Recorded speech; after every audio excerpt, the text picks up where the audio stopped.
Hello and good morning everybody. आप सभी का स्वागत है हमारे चैनल पर और आप देख रहे हैं फटाफट खबरें।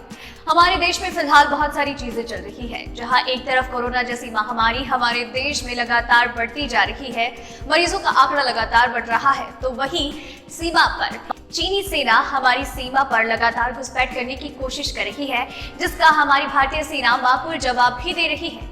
इसी बीच में अनलॉक 4 की प्रक्रिया शुरू हो गई है और साथ ही साथ वैक्सीन को लेकर भी एक बड़ी अपडेट निकलकर सामने आ रही है, जिसकी सटीक जानकारी हम आपको आगे इस वीडियो में देंगे, लेकिन उसके लिए आपको इस वीडियो के साथ अंत तक बने रहना होगा।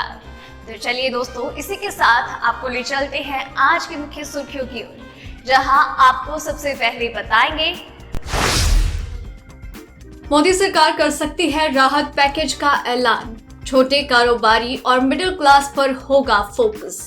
चीन के झूठ को भारतीय सेना ने नकारा, कहा हमने LAC पार नहीं की, चीनी सैनिकों ने चलाई गोली। खुशखबरी, डोनाल्ड ट्रंप ने कहा कोविड-19 वैक्सीन अक्टूबर तक हो सकती है तैयार।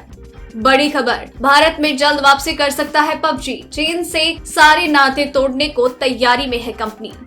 रेलवे यात्रियों के लिए बड़ी खबर, अब स्टेशन पर मास्क नहीं लगाने पर देना होगा भारी जुर्माना। सर्दी में पहने जाने वाले कपड़े बचा सकते हैं कोरोना से, वैज्ञानिक ने कहा। SBI, POM, IOB ने ग्राहकों को दिया बड़ा तोहफा, बैंकों ने किया ये बड़ा फैसला। एक से ज्यादा है पैन कार्ड तो मुसीबत में पड़ सकते हैं आप, भरना पड़ सकता है 10,000 का जुर्माना। जी हाँ दोस्तों, ऐसी और भी कई बड़ी खबरें और अपडेट निकलकर सामने आ रही है, जिनकी सटीक और सही जानकारी हम आपको इस वीडियो में देंगे। लेकिन इससे पहले कि हम इस वीडियो को आगे बढ़ाएं, खबरों का सिलसिला शुरू करें, उससे पहले आपसे एक छोटी सी रिक्वेस्ट है। आप तो जानते ही हैं इस वीडियो को बनाने में कितनी मेहनत लगती है और आप हमारी मेहनत को अप्रिशिएट करते हैं, हमारे काम को पसंद करते हैं और जितना प्यार हमें देते हैं, हमें इन सब चीजों का एहसास है। लेकिन उसके लिए आप बस नीचे इस वीडियो को लाइक जरूर कर दीजिएगा और साथ ही साथ अपने दोस्तों के साथ, अपनी फैमिली मेंबर्स के साथ इसे शेयर भी कीजिएगा। और उसी के साथ आपको वीडियो के नीचे नजर आ रहा होगा एक लाल सब्सक्राइब बटन, उसे भी जरूर दबाइएगा। फिर आपको वहां पर नजर आएगा एक बेल आइकन, अगर आप उसे भी दबा देंगे तो आपको चैनल पर आने वाली हर एक न्यूज, सभी ताजा जानकारियां लगातार मिलती रहेंगी। देश में लगातार 2 दिनों तक 90,000 से ज्यादा मामले सामने आने के बाद मंगलवार को थोड़ी राहत मिली। मंगलवार को 75,809 नए मामले सामने आए। इन नए मामलों के साथ देश में कोविड-19 मरीजों की संख्या 42,80,000 से ज्यादा हो गई। लेकिन राहत की बात तो ये है कि बीमारी से ठीक होने वाले लोगों की संख्या में भी इजाफा हुआ है। जानकारी के हिसाब से अभी तक 33,23,000 से ज्यादा लोग ठीक हो गए हैं। आंकड़े के अनुसार पिछले 24 घंटे में 1,133 लोगों की मौत होने से मृतकों की संख्या बढ़कर 72,775 हो गई।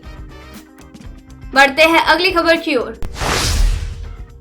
कोरोना संकट के बीच सरकार दोबारा राहत पैकेज का ऐलान कर सकती है। इसका पूरा focus non salaried, middle class और छोटे कारोबारी हो सकते हैं। इससे नौकरी और कारोबार में मदद मिलने का अनुमान है। मीडिया रिपोर्ट्स के अनुसार सरकार मानती है कि कोरोना महामारी के कारण नॉन सैलरीड, मिडिल क्लास सबसे ज्यादा प्रभावित हुए हैं। इससे पहले वित्त मंत्री निर्मला सीतारमण ने मई की शुरुआत में ही आर्थिक राहत पैकेज के तहत 20 लाख करोड़ रुपए का ऐलान किया था। इसमें कृषि सेक्टर, MSME, करदाता सहित अन्य सेक्टर्स के लिए अलग अलग पैकेजेस का आवंटन भी किया गया था।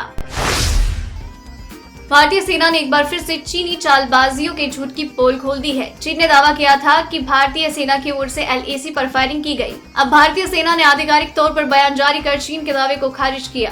सेना ने कहा, भारतीय सेना ने न तो LAC पर किसी तरह के आक्रामक कदम नहीं उठाए हैं, फायरिंग चीन की तरफ से हुई है। भारतीय सेना ने बयान जारी करके कहा, भारत सीमा पर सेना की शांति के लिए प्रतिबद्ध है, लेकिन चीन हालात को बिगाड़ने वाली और उकसाने वाली कार्यवाही कर रहा है। भारत ने LAC को कभी क्रॉस नहीं किया। फायरिंग समेत भारत ने कोई भी आक्रामक कार्यवाही नहीं की।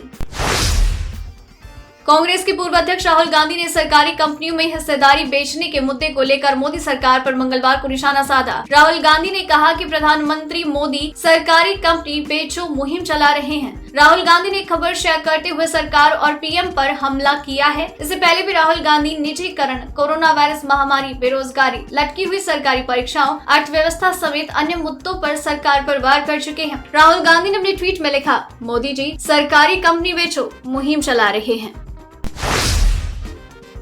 कोरोना वायरस महामारी के चलते पूरी दुनिया बेहाल है। चीन पर लगातार आरोप लग रहे हैं कि उसने वायरस से निपटने में प्रभावी रूप से कदम नहीं उठाए और इसे लेकर दुनिया में जानकारी छिपाई है। वहीं चीन के राष्ट्रपति शी जिनपिंग ने एक बार फिर से अपने ऊपर इस तरह के आरोपों का खंडन किया। चीनी राष्ट्रपति जिनपिंग ने मंगलवार को कहा, चीन ने कोविड-19 के प्रकोप पर एक खुले और पारदर्शी तरीके से काम किया और इसने ठोस प्रयास किए जिससे दुनिया भर में दसियों लाख लोगों को महामारी से बचाने में मदद मिली। शी ने कहा कि चीन महामारी के दौरान विकास की ओर लौटने वाली पहली बड़ी अर्थव्यवस्था है। बढ़ते हैं अगली खबर की ओर।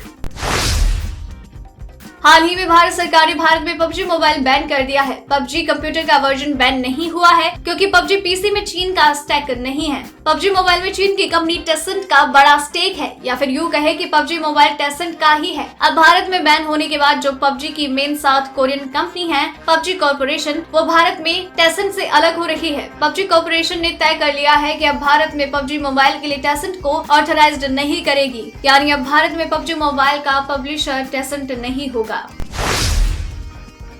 कोरोना वायरस वैक्सीन को लेकर अमेरिका के राष्ट्रपति ट्रंप ने कहा है कि कोविड-19 वैक्सीन अक्टूबर तक तैयार हो सकती है। ट्रंप ने डेमोक्रेट्स पर हमला बोलते हुए कहा, वो लोग वैक्सीन को लेकर लोगों की उपेक्षा कर रहे हैं। उन्होंने कहा कि राष्ट्रपति चुनाव से पहले कोरोना वैक्सीन तैयार हो जाएगी। व्हाइट हाउस में न्यूज कॉन्फ्रेंस के दौरान अमेरिकी राष्ट्रपति ने कहा, यह हमारे देश के लिए बहुत खतरनाक है जो वो लोग कह रहे हैं, लेकिन वैक्सीन पूरी तरह सुरक्षित और प्रभावी होगी।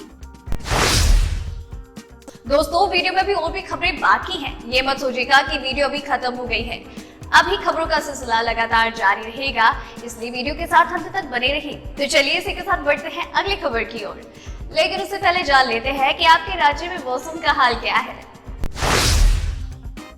मॉनसून का असर देश के अलग अलग हिस्सों में जारी है। मॉनसूनी असर वाले इलाकों में हल्की से मध्यम बारिश का अनुमान है। कुछ इलाकों में तेज बारिश भी हो सकती है। देश की राजधानी दिल्ली और आसपास के इलाकों में मॉनसून के सुस्त रहने का अनुमान जताया है। भूमि विज्ञान मंत्रालय ने बताया है कि 11 सितंबर तक कर्नाटक, केरल और माहे के अलग अलग स्थानों पर भारी बारिश की संभावना है। वहीं तमिलनाडु, पुडुचेरी और कराईकल में भी 9 सितंबर तक भारी बारिश का अनुमान है। इसके अलावा मध्य और पूर्वी भारत के इलाकों में बारिश सामान्य से भी नीचे रहेगी। मौसम विभाग के अनुसार अगले 2 घंटों के दौरान महाराष्ट्र के औरंगाबाद और आसपास के इलाकों में, उत्तर प्रदेश के नजीबाबाद और हरियाणा के पलवल और नूह में गरज के साथ हल्की से मध्यम बारिश का आसार है। तेल कंपनियों ने आज पेट्रोल और डीजल की कीमतों में कोई बढ़ोतरी नहीं की। कल दिल्ली में डीजल का दाम 21 पैसे घटकर सस्ता हुआ है। दिल्ली में मंगलवार को पेट्रोल 82.08 और डीजल 73.16, मुंबई में पेट्रोल 88.73 और डीजल 79.69, चेन्नई में पेट्रोल 85.04 और डीजल 78.48, कोलकाता में पेट्रोल 83.57 और डीजल 76.66 रुपए प्रति लीटर है। बढ़ते हैं अगली खबर की ओर। सुशांत सिंह राजपूत के मामले में ड्रग एंगल की जांच कर रहे नारकोटिक्स ब्यूरो एनसीबी की टीम ने आज डोजियर तैयार कर लिया है। इस डोजियर में करीब 25 बॉलीवुड सेलिब्रिटीज के नाम शामिल हैं, जिनके नाम का खुलासा रिया चक्रवर्ती के पास मिले इलेक्ट्रॉनिक डिवाइस से मिले हैं। एनसीबी के इस डोजियर में कार्टेल ए, कार्टेल बी, सी के हिस्से में इन बॉलीवुड सेलिब्रिटीज के नाम सामने आए हैं। एनसीबी को इन नामों का खुलासा शौविक और रिया ने किया है। अब एनसीबी की ओर से जल्द ही इन सभी को समन भेजा जाएगा और पूछताछ के लिए बुलाया जा सकता है। अभी इस लिस्ट को एनसीबी के सीनियर अधिकारियों को भेजा गया है। बढ़ते हैं अगली खबर की ओर। कई एक्सपर्ट सर्दी में कोरोना वायरस की दूसरी लहर पैदा होने की बात कह चुके हैं, लेकिन ब्रिटेन के एक वैज्ञानिक का कहना है कि हो सकता है कि कोरोना की दूसरी लहर 2021 मार्च में आए। ब्रिटेन की यूनिवर्सिटी ऑफ रीडिंग के प्रोफेसर बेन न्यूमन ने कहा है कि सर्दी में पहने जाने वाले कपड़े जैसे कि scarf, gloves, personal PPE kit की तर्ज पर लोगों को कोरोना से बचाने में मदद कर सकते हैं। प्रोफेसर न्यूमन ने ब्रिटेन को लेकर कहा है कि हो सकता है कि अगले साल मार्च से पहले ही कोरोना की दूसरी लहर नहीं आए। उन्होंने कहा कि सर्दी में तापमान घटने की वजह से इस बात की संभावना है कि लोग घरों में रहें और ये वक्त कोरोना के लिए मिनी क्वारंटीन जैसा होगा। रेलवे स्टेशन पर मास्क न लगाना अब आपको भारी पड़ सकता है, क्योंकि कोरोना वायरस के बढ़ते मामलों की वजह से भारतीय रेलवे ने सख्ती बढ़ा दी। किसी भी मुसाफिर के बिना मास्क के पाए जाने पर सीधा 500 रुपए का जुर्माना होगा। हालांकि ये रकम राज्य सरकार के फंड में जा रही है और चालान काटने का काम जेआरपी कर रही है। जेआरपी यानी गवर्नमेंट रेलवे पुलिस राज्य की पुलिस होती है, लेकिन ये रेलवे स्टेशन पर तैनात होती है। रेलवे फिलहाल देश भर में 203 ट्रेन चला रही है और 12 सितम्बर से 80% और स्पेशल ट्रेनें और शुरू होने जा रही है। बढ़ते हैं अगली खबर की ओर। वोडाफोन आइडिया एक नए ब्रांड नेम के साथ अब उपलब्ध होगा। अब इसे वी कहा जाएगा। कंपनी ने एक इवेंट के दौरान नए ब्रांड नेम और लोगो का ऐलान किया। V for Vodafone, I for Idea. Bharat में मर्जर के बाद भी अब तक दोनों कंपनियां अपने अपने नाम से ही काम कर रही थी, लेकिन अब इसमें बदलाव देखा जाएगा। वोडाफोन इंडिया लिमिटेड अब वी हो गया है। कंपनी ने एक स्टेटमेंट में कहा कि वी फ्यूचर रेडी है और अब इसी एक ब्रांड नेम के तहत दोनों कंपनियां बिजनेस करेगी। कंपनी ने कहा कि 4G के साथ साथ कंपनी के पास 5G रेडी टेक्नोलॉजी भी है। SBI, BOM, IOB ने अपने ग्राहकों को बड़ा तोहफा दिया है। SBI के बाद बैंक ऑफ महाराष्ट्र और इंडियन ओवरसीज बैंक ने भी धन की सीमांत लागत कम कर दी है। इन दोनों बैंकों ने MCLR 0.10% तक घटा दिया। बैंक ऑफ महाराष्ट्र ने 1 साल और 6 माह के कर्ज पर MCLR क्रमशः 7.40% से घटाकर 7.30% और 7.30 से घटाकर 7.25% कर दिया, जो सोमवार से लागू हो चुकी है। इससे पहले SBI ने भी रिसेट फ्रीक्वेंसी को 1 साल से घटाकर 6 महीना किया। फिलहाल SBI का 1 साल का MCLR 7% और 6 महीने का MCLR 6.95% है। इससे अब ग्राहकों को पहले से कम लागत पर लोन मिल पाएंगे। चलिए अब बढ़ते हैं अगली खबर की ओर। सरकारी योजनाओं का लाभ लेने से लेकर हर जरूरी काम में पैन कार्ड की जरूरत होती है। इसी के जरिए बैंक वाले आपके अकाउंट की पूरी डिटेल्स तक चेक कर सकते हैं, मगर एक से ज्यादा पैन कार्ड रखना गैर कानूनी माना जाता है। अगर आपने गलती से 2 पैन बनवा लिए हैं तो आज एक सरेंडर कर दे, वरना आपको 10,000 रुपए का जुर्माना भरना पड़ सकता है। अगर इस झंझट से आप बचना चाहते हैं तो NSDL की वेबसाइट पर request for a new pan card और एंड चेंजेस और करेक्शन इन पैन डाटा पर लिख करें और फॉर्म को सबमिट करें। आप ऑफिस जाकर भी इसकी हार्ड कॉपी जमा कर सकते हैं। इसके अलावा जिस पैन को कैंसिल करवाना है उसकी कॉपी फॉर्म के साथ लगा दें, इससे आपका पहला वाला पैन कैंसिल हो जाएगा। तो दोस्तों, आज की खबरों में बस इतना ही। उम्मीद है आपको वीडियो पसंद आई होगी और खबरों का ये सिलसिला आपके लिए यूं ही जारी रहेगा। लेकिन आप इसी तरह से इन खबरों से अपडेट रहना चाहते हैं तो चैनल को सब्सक्राइब कर लीजिए। साथ ही नजर आ रहे उस बेल आइकन को भी दबा दीजिए ताकि आप तक ये खबरें पहुंचती रहे। और अगर आपने वीडियो पूरा देखा है तो मेक श्योर आप अपना नाम नीचे मेंशन करें और अपने विचार भी। धन्यवाद।